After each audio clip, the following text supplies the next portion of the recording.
Ukraine रूस में चल रहे युद्ध के बीच एक बड़ी खबर रूस से इस वक्त की मिल रही है। पुतिन ने खेरसोन और जापोरिजिया को स्वतंत्र देश की मान्यता देने वाले दस्तावेज पर हस्ताक्षर कर दिए हैं।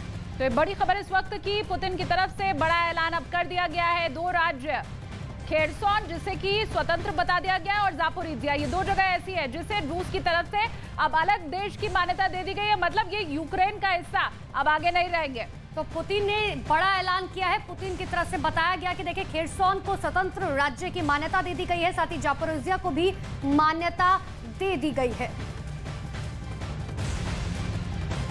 तो देखिए रूस औपचारिक रूप से कब्जे वाले यूक्रेन के 4 इलाकों को मिलाने जा रहा है। राष्ट्रपति पुतिन एक समारोह में डोनेट्स्क, लुहांस्क, खेरसोन और जापोरिजिया इन चारों को ही रूस में शामिल कर लेंगे नक्शे के जरिए। वो चारों जो राज्य हैं वो तस्वीर भी आपको हम दिखा देते हैं। बिल्कुल देखिए ये 4 राज्य। इन्हें देखिए, घर से ही सोप मैन्युफैक्चरिंग करते हैं और महीने का 1 लाख कमाती हैं। आप भी सोप मैन्युफैक्चरिंग करना चाहते हो? इनसे सीखना है तो फ्रीडम ऐप को अभी डाउनलोड कीजिए। जिनके बारे में लगातार बताया जा रहा है, क्रेमलिन के सेंट जॉर्ज हॉल में मॉस्को की तरफ से नियुक्त प्रशासकों के साथ साथ संधियों पर हस्ताक्षर किए गए, जिनमें इन राज्यों का नाम था। और सबसे खास बात यह कि इन चारों राज्यों के भूभाग को अगर जोड़ लिया जाए, इसके क्षेत्रफल को अगर जोड़ लिया जाए, तो यूक्रेन के ये 15% हिस्से होते हैं। ये देखिए नीचे लिखा हुआ है 15% हिस्से के ऊपर रूस का कब्जा। इन चारों ही जगहों के क्षेत्रफल को अगर हम जोड़ेंगे तो फिर ये पूरे यूक्रेन का 15% है। मतलब रूस अब ये कह रहा है कि 15% हिस्से के ऊपर तो हमारा कब्जा अब हो चुका है। लेकिन सबसे बड़ी बात यहाँ पर यह कि जनमत संग्रह के बाद ये उम्मीद की जा रही थी कभी भी पुतिन ये कदम उठा सकते हैं और आखिरकार ये कदम उठा दिया गया।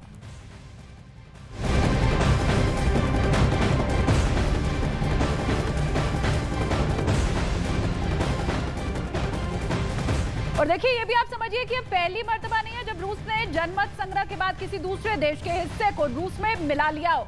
रूस पहले भी ऐसा कई बार कर चुका है। कब किया है ये आपको बताते हैं। 2008 में जॉर्जिया में युद्ध के बाद उसके 2 अलग-अलग हिस्से कर दिए गए थे और इसके बाद इन 2 अलग-अलग हिस्सों को स्वतंत्र देश की मान्यता दे दी गई थी। इन 2 इलाकों के लोगों को रूस की नागरिकता देकर के रूस में मिला लिया गया था। 2014 की बात करें तो 2014 में भी क्राइमिया में जनमत संग्रह के बाद उसे रूस का हिस्सा बना लिया गया। अब फरवरी 2022 जब रूस ने लुहांस्क और डोनेट्स्क इन दोनों को स्वतंत्र देश की मान्यता दे दी।